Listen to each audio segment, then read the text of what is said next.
masyarakat kita kadang tuh ngeluh banget dengan situasi cuaca yang kadang kemana-mana gitu. Kadang suka panas, suka hujan tiba-tiba, itu sebenarnya dampak dari krisis iklim. Dan itu kan menyebabkan mereka gagal panen.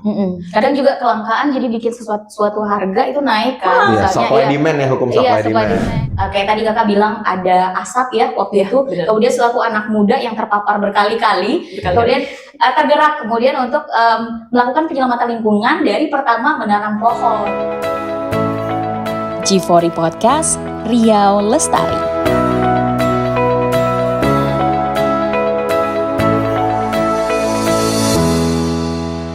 Sahabat Green, kembali lagi bersama Livia. Kali ini saya membawakan G4 Podcast.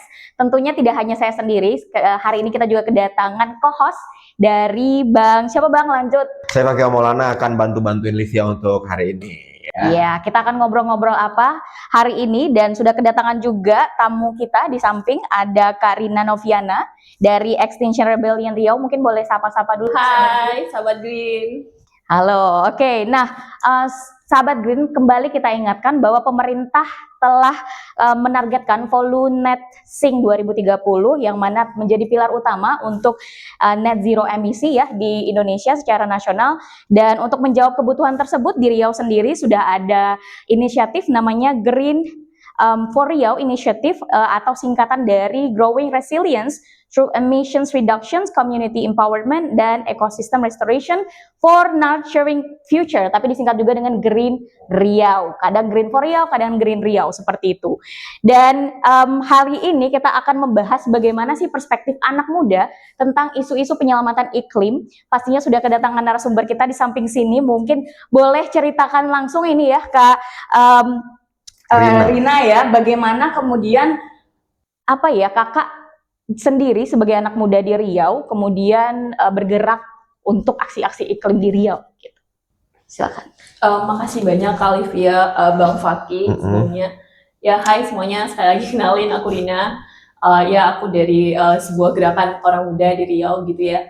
Sebenarnya pertama kali waktu itu aku juga kayak orang-orang lainnya gitu, aku juga nggak ngerti banget apa itu krisis iklim, aku nggak ngerti itu permasalahan lingkungan. Terus akhirnya karena aku ngerasa beberapa kali aku jadi korban dari kabut asap waktu itu. Betul. Di Riau gitu, dua fase lah gitu ya. Waktu itu masih SMA pertama kali, setelah itu lanjut di pas kuliah. Nah di kuliah itu aku baru menyadari bahwa ternyata aku terdampak juga, ternyata aku susah nafas gara-gara si kabut asap ini gitu. Akhirnya aku mulai belajar dari situ, belajar untuk tahu sebenarnya kabut asap itu karena apa kayak gitu. Terus apalagi yang bisa terjadi selain kabut asap karena adanya penebangan hutan dan kebakaran hutan itu. Akhirnya belajar, terus ya udah sampai sekarang.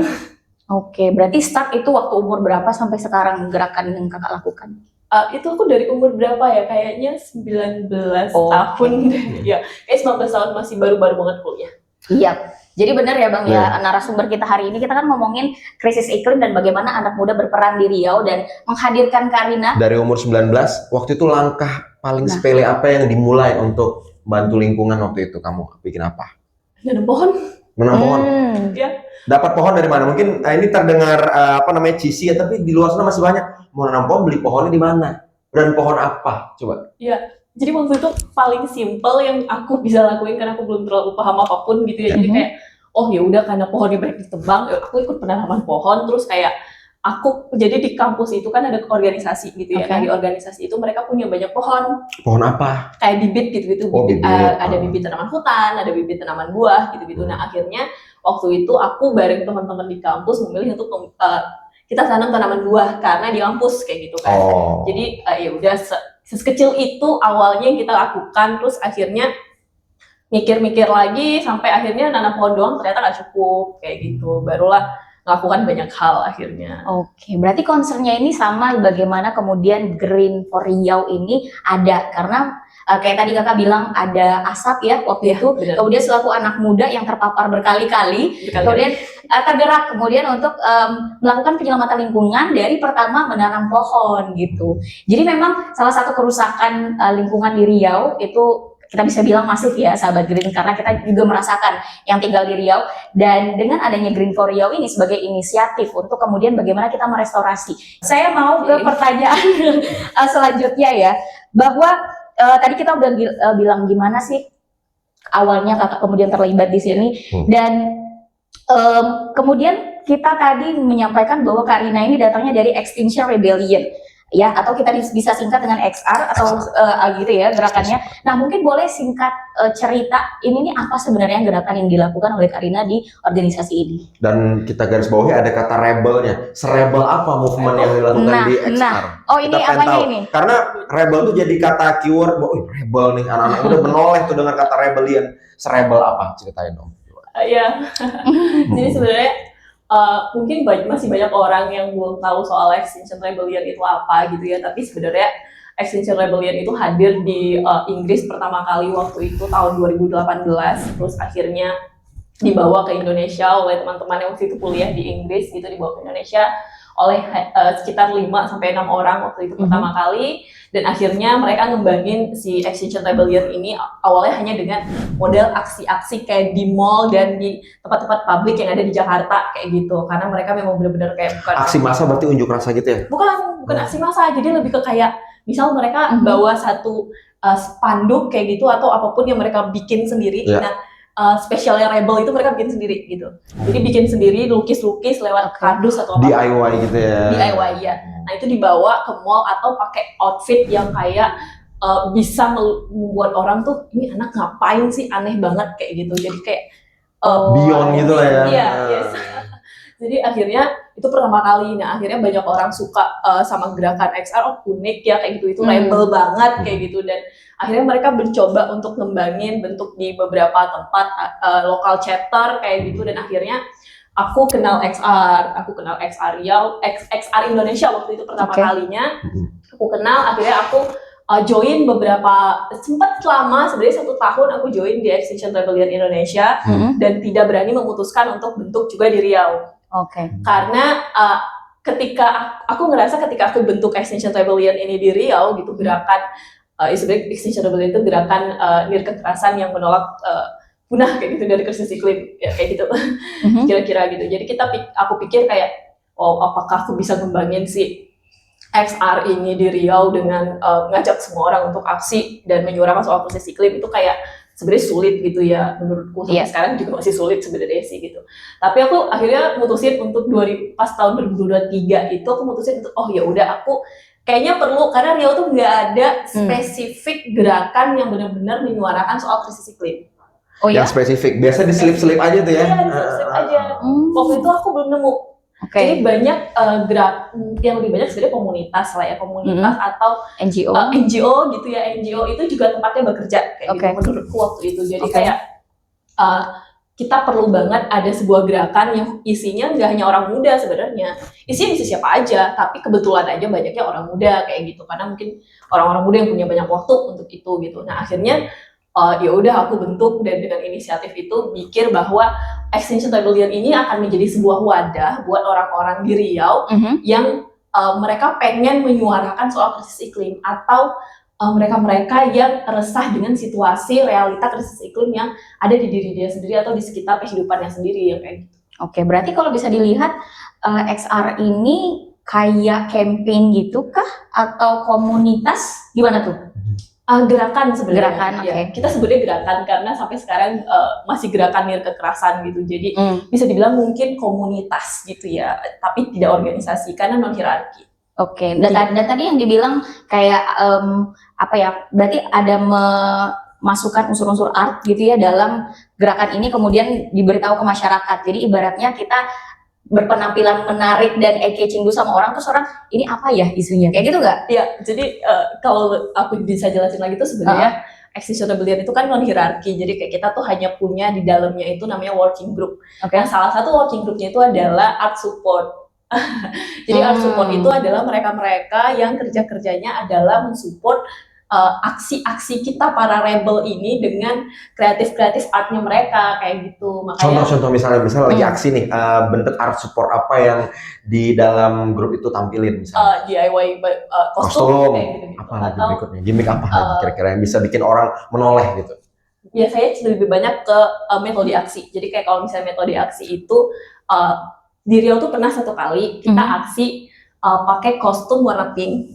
Tuh kayak jubah pink yang kayak misalnya mungkin Kalivia pernah lihat di Inggris apa di UK Iya, itu tuh ada mereka pakai warna merah-merah.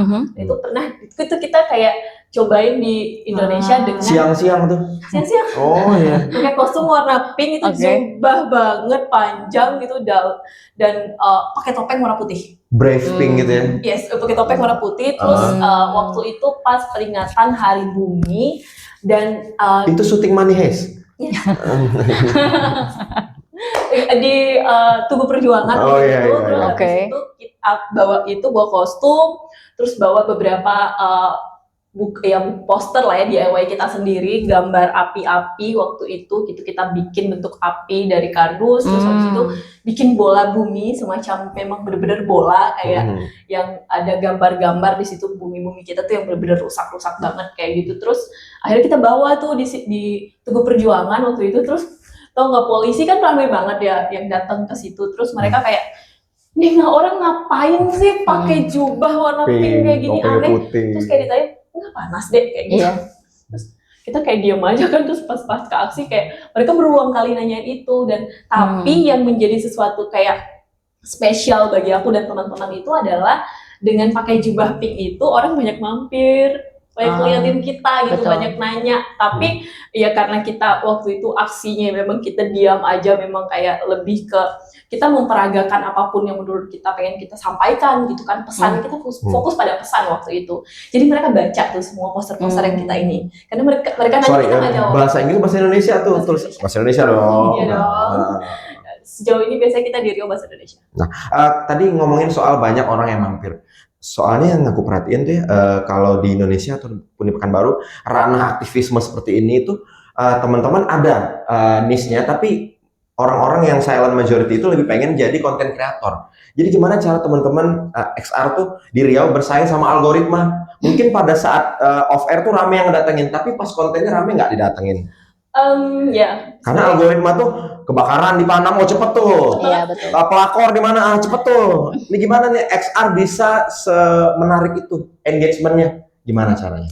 Sebenarnya kalau misalnya kayak di media tuh masih jadi kayak beberapa kali kayak problem bagi kita sendiri karena kalau misalnya Instagram itu kan kita kayak kalau misalnya posting akan selalu kolaborasi dengan XR Indonesianya kayak gitu kalau Riau gitu kan karena engagement mereka lebih tinggi gitu itu yang pertama terus yang kedua biasanya kita secara personal kayak misal aku pribadi itu selalu akan bikin video yang nanti aku post di Instagramnya XR Riau dan aku akan post di TikTok karena di TikTok itu ternyata engagementnya lebih cepet kalau misalnya kita pakai hashtag tertentu dan itu relate dengan orang-orang di sekitar kita kayak gitu kayak waktu itu salah satunya kita ada bikin kayak yang terviral yang pernah kamu bikin sama XR Riau kayaknya yang gajah deh yang gajah ya? Iya, jadi yang waktu ceritain kontennya, sinopsisnya gimana biar teman-teman tahu. Jadi kalau yang gajah itu waktu itu sebenarnya kan terakhir banget tuh buat yang 2 tahun Gajah Rahma, yang itu apa bukan ya? Gitu anggap aja yang itu dulu ya.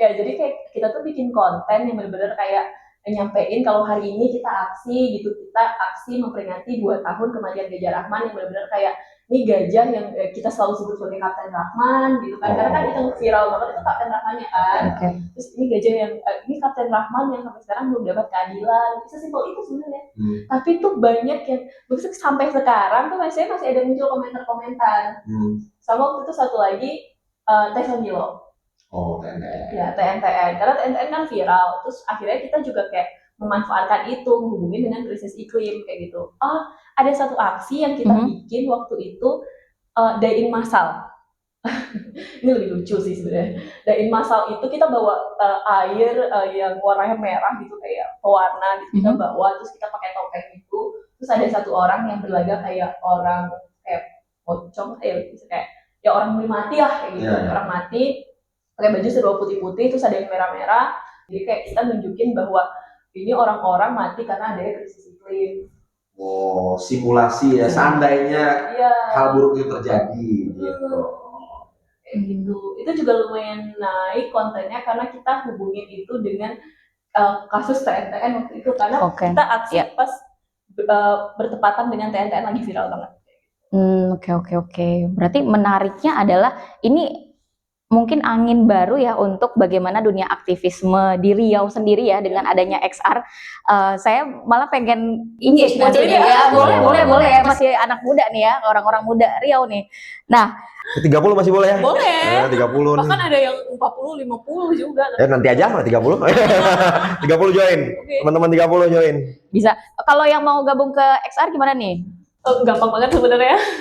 Gimana tuh? Kalau yang mau gabung ke XR itu sebenarnya tinggal kayak XR kan punya 10 prinsip ya. Jadi kayak 10 prinsip XR itu apakah kamu merasa sepakat dengan 10 prinsip, terus habis itu kamu sepakat dengan tuntutan XR kayak gitu. Kalau misalnya kamu sepakat dengan itu, kamu bisa gabung ke XR. Kayak mengajukan diri lah untuk gabung. Oke, kayak berarti gitu. dari sosial media XR ya? Sosial media XR di Instagram tuh ada semuanya. Oke, berarti nama sosial medianya Extinction Rebellion Riau kah atau Apa? ya, Username-nya? Gen Z kita bisa cari di mana nih? Extinction Rebellion Riau atau XR Riau gitu. Terus ada juga XR Indonesia. Oke, tadi kan kalau mau gabung setuju sama tuntutan-tuntutan yang kemudian diperjuangkan XR ya. Nah, itu apa tuh? Isu yang dibawa dari XR ini apa? Dari iklim atau lingkungannya apa sih? Ya, sebenarnya kalau misalnya XR itu kan punya 3 tuntutan ya. Tuntutan kita sebenarnya fokus pada krisis iklim sebenarnya kayak gitu. Nah, tuntutan kita yang pertama itu sebenarnya kita tuntutannya kayak mengajak semua orang untuk mengajak pemerintah untuk menyebarkan kebenaran kayak gitu. Kebenaran apa? Yang kebenaran soal krisis iklim ini. Di tuntutan kedua kita mengajak semua orang untuk bertindak. Kayak kita juga di dalam tuntutannya mengajak semua orang sebenarnya setelah mereka tahu ya lu juga harus sebarin ini gitu supaya biar banyak orang lagi tahu, dan tentunya dengan cara apa ya, aksi bareng. Jadi kita kolektif bareng, aksi bareng untuk menyuarakan si krisis iklim ini. Jadi target kita sebenarnya 3,5% dari populasi. Jadi kayak dan ngumpulin 3,5% ini kayak kita sebenarnya nggak pesimis, tapi kayak ya dengan situasi yang kayak semua orang mungkin tadi kalau Bang Fakih singgung soal media sosial gitu-gitu ya, semua orang lebih banyak bersuara di sosial media gitu, mengajak orang untuk turun aksi ke jalan itu sebenarnya sesuatu yang juga kadang sulit bagi kita kayak gitu di situasi yang sekarang ini. Tapi ketika mereka menyuarakan itu di media sosial sebenarnya bukan sesuatu yang salah juga, bagian dari NVDA gitu ya. NVDA juga bisa lewat media sosial kayak gitu. Tuntutan ketiga itu kita adalah sebenarnya kayak bahasa itu putuskan bersama gitu. Nah, putuskan bersama ini lebih ke kayak kita mengajak pemerintah untuk lebih ke bukan mengajak, kita nuntut pemerintah untuk mengajak kita semua rakyat untuk apapun itu soal kebijakan itu memutuskan bareng kita gitu sebagai rakyat. Tapi pernah nggak dapat apa namanya semacam tackling karena masyarakat tuh cuma peduli sama isu yang benar-benar hari ini berkenaan sama kehidupan dia. Ini kan lumayan jangka panjang ya. Pernah nggak kalian tuh didapat stigma, ini mah kosmetik moral aja, ini mah cuman gimmick keren dari anak-anak muda aja. Sementara mungkin nih mewakili teman-teman yang di rumah yang nggak ngerti sama sekali iklim atau nggak ngerti sama sekali tentang lingkungan, mereka lebih prioritas ekonomi sih, lebih prioritas sosial atau budaya sih yang berkenaan sama kehidupan aku sehari-hari nih. Gimana meyakinkan teman-teman di rumah yang awam sama lingkungan atau environmental, ini gerakan bukan kosmetik, ini bukan gimmick, ini bukan cuma istilahnya filantropi yang nggak ada efeknya. Gimana kalian meyakininnya? Ya, sebenarnya sering banget sih dapat kayak gitu, kayak kenapa sih harus bicara soal krisis iklim? Krisis iklim itu kan jauh banget dari kita kayak gitu. Tapi aku selalu bilang kayak sejak kapan krisis iklim jauh kayak gitu? Lu ngerasain nggak panas setiap hari kayak gitu?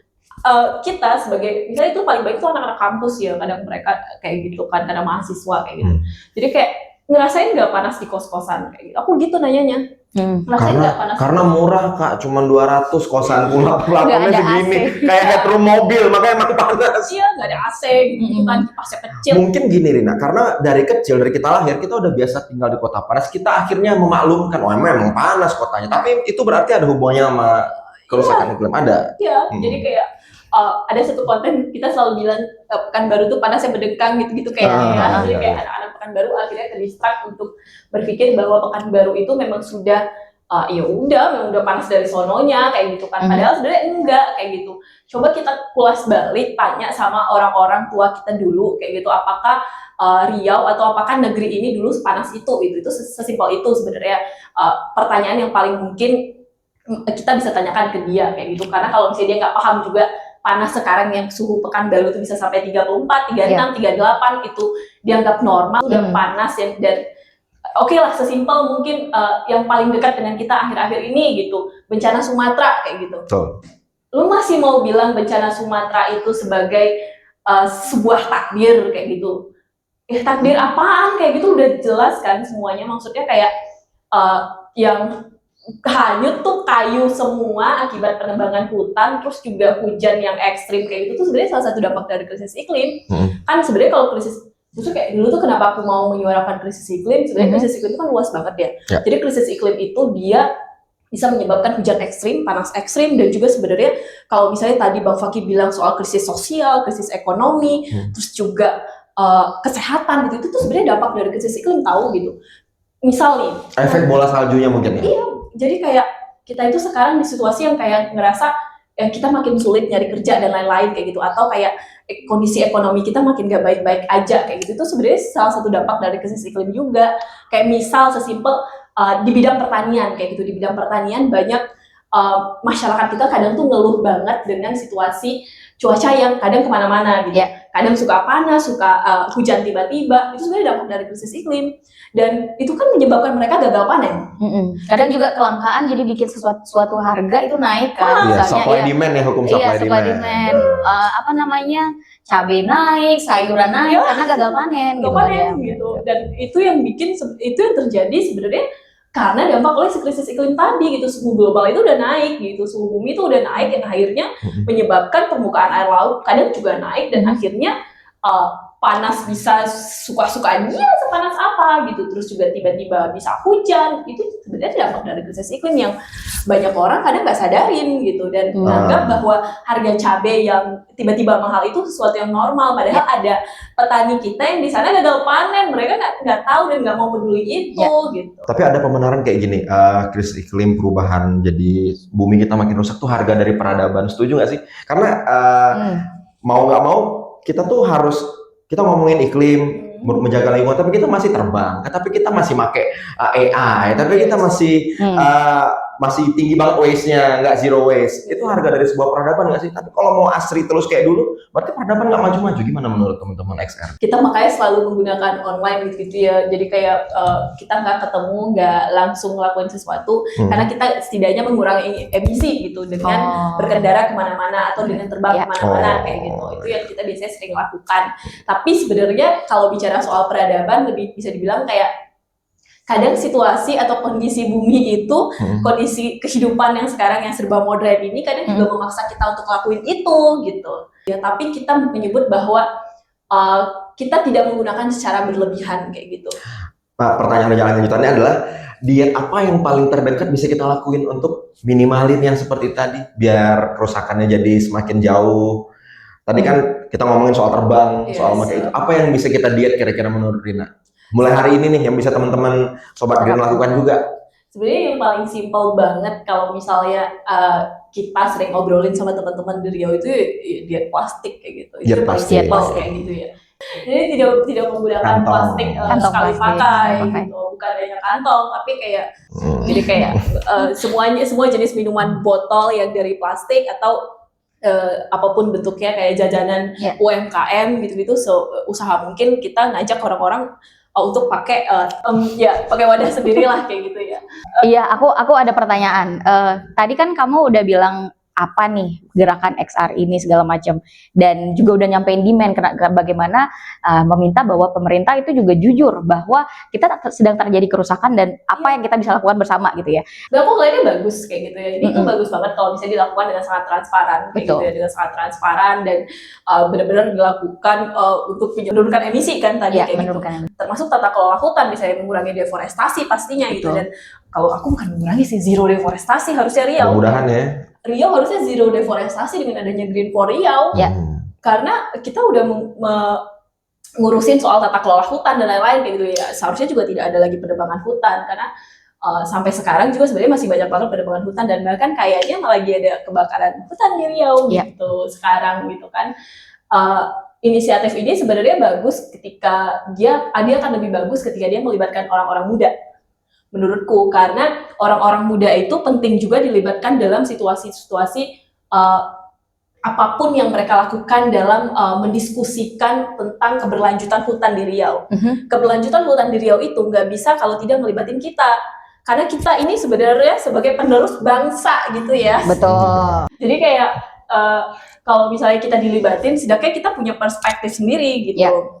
Green Radio Land juga sudah menginisiasi ini bersama dengan UNEP dan juga Green for Riau itu sendiri, bahwa generasi hijau itu harusnya melibatkan anak muda, dan anak muda sendiri di Riau sudah melakukan aksinya. Gitu. Nah, mungkin alangkah baiknya lagi kalau misalnya memang dibikin satu forum khusus. Satu forum khusus yang memang forumnya isinya orang-orang muda Riau kayak gitu, yang bisa dibilang forum khusus ini bentuk diskusi yang mereka bisa dengerin perspektif kita sebagai orang muda untuk langkah-langkah si Green Riau ini selanjutnya ke depannya gitu kan. Nah, mungkin bentuknya sesimpel diskusi rutin bulanan atau berapa bulan kayak gitu-gitu. Atau kalau mau aksi bareng juga boleh. Nah, menurut kamu kita itu seberapa optimis? Nanti kita ada game juga di sini ya. Seberapa optimis sih kamu untuk masa depan iklim dan juga isu lingkungan di Riau ini sendiri? Optimis ya. Iya, ini agak-agak berat pertanyaan optimisnya. Iya. Tapi sebenarnya sejauh ini balik ke konteks gerakan kayak gitu ya, kolektif gitu-gitu. Sebenarnya selagi kita mau berkolektif, selagi kita mau bergerak, mau bersuara, sebenarnya nggak harus aksi. Kalau SR tuh concern kita adalah nggak harus aksi yang besar, masanya rame, itu kita nggak kayak gitu concernnya. Kita concern bahwa kita terus bersuara. Jadi itu nggak terputus kayak gitu. Bahwa mereka bisa lihat bahwa sebenarnya ternyata krisis iklimnya benar-benar ada karena disuarakan terus kayak gitu. Karena kalau misalnya kita aksi bentar-bentar terus kayak 1 bulan ini terus 7 bulan ke depan baru aksi lagi tapi besar 100.000 orang gitu misalnya, itu kan juga bakal jadi sesuatu yang kayak ini kemarin mereka aksi apa ya sebelumnya, kayak orang-orang pada lupa kayak gitu kan. Nah, X-Area tuh fokus pada itu. Kita aksi sering kecil, sesimpel hanya bikin poster bareng terus kita foto kayak tulisannya apapun tentang krisis iklim gitu. Yang paling sering biasanya kita menolak punah karena krisis iklim gitu kan. Nah, yang kayak gitu sebenarnya kalau bicara soal optimis lagi, kita sebenarnya sampai sekarang masih optimis aja gitu. Kita masih optimis aja selagi gerakan itu ada, selagi orang-orang yang mau bersuara, orang-orang yang mau kolektif untuk merawat suara-suara ini ada, sebenarnya itu akan tetap ada harapan gitu untuk Riau. Mungkin gitu kita bicara Riau gitu ya, untuk Riau sebenarnya ada harapan untuk kita setidaknya menghentikan kenaikan suhu ini gitu. Kalau mungkin kita memperbaiki semua yang sudah seburuk ini mungkin agak sulit, tapi setidaknya kita menghentikan sesuatu yang buruk ini terus terjadi ke depannya kayak gitu. Jadi harapan itu pasti ada lah ya untuk Riau jadi lebih baik dan akan tetap optimis untuk terus bergerak pastinya. Oke, menarik banget pembahasan hari ini. Tapi sebelum kita tutup ya, sahabat Green, kita di sini ada kuis. Kelihatan nggak sih? Oh, nggak kelihatan. Saya pegang aja. Ya, ini adalah kuis kita. Jadi ada list pertanyaan, masing-masing dari kita akan ngambil satu dan guess apakah ini fakta ataupun mitos. Kita mulai dari co-host kita dulu dong, Bang Fakih, silakan. Dibacain ya, Bang? Bacain. Ya. Biru. Salah, kebalik. Nah, tuh. Benar atau salah? Pohon endemik Riau itu eukaliptus. Benar itu? Dia jawab. Salah loh menurut saya. Mitos berarti? Mitos berarti. Bukan fakta. Mitos, benar nggak? Karena jarang ketemu eukaliptus. Benar nggak? Udah jadi endemik itu. Benar. Bahwa mitos? Bahwa itu salah. Itu asalnya tidak dari Riau, melainkan dari Australia. Bang. Keren. Nggak ada eukaliptus di sini. Tapi udah jadi endemik. Semoga ya. Livia. Kita doa. Kamu pegangin dong. Iya. Biar Livia ngambil. Supaya apa? Iya. Masa pegang sendiri ngambil sendiri? Iya juga, terlalu mandiri ya. Kita ambil, kali ini berbeda ya, warnanya kuning putih. Fakta atau mitos, apakah gambut di Riau dalam? Wah, itu untung nggak kena ke aku. Dalam apa kagak ya? Nggak Emang ngerti. gambut itu banyak ya di Riau, saya tahu. Tapi apakah dalam? Apakah gambut itu dalam? Kita kan lagi nggak ada kerjaan nih pada gambut semuanya. Gabut. Menurut saya gambut itu mestinya dalam sih, karena dia kan tumpukan dari tanaman-tanaman, daun-daun, pohon-pohon terus tertumpuk sampai ke dalam gitu. Jajas, benar. Fakta atau mitos? Oke, fakta. Di Riau memiliki gambut yang luasnya itu 4,9 sampai dengan 5,9 juta hektar. Dalam tuh. Dalam ya. Deep. Itu luasnya. Dan untuk kedalamnya itu lebih dari 3 meter. 3 meter, dalam dong. Dalam. 3 kali lebih tinggi dari aku. Betul. Dalam, Mbak. Lemes. Sekali putar aja kan? Udah habis, iya. udah habis time limit kita ya. Oke, kayaknya kita akan menutup ya sesi podcast G4 kita hari ini. Menarik banget pembahasannya, ada banyak insight-insight yang kemudian kita bisa ambil bagaimana langkah-langkah penyelamatan iklim itu sudah dilakukan di Riau sendiri dan bagaimana generasi hijau kemudian aksi anak muda di bumi Riau. Mungkin segitu aja penutup kita hari ini, bincang-bincang kita. Sahabat Green bisa saksikan di YouTube Green Radio Line dan juga subscribe dan jangan lupa bagikan ke teman-teman kamu Gen Z lainnya. Kita sebarkan informasi lingkungan dan juga penyelamatan lingkungan ini.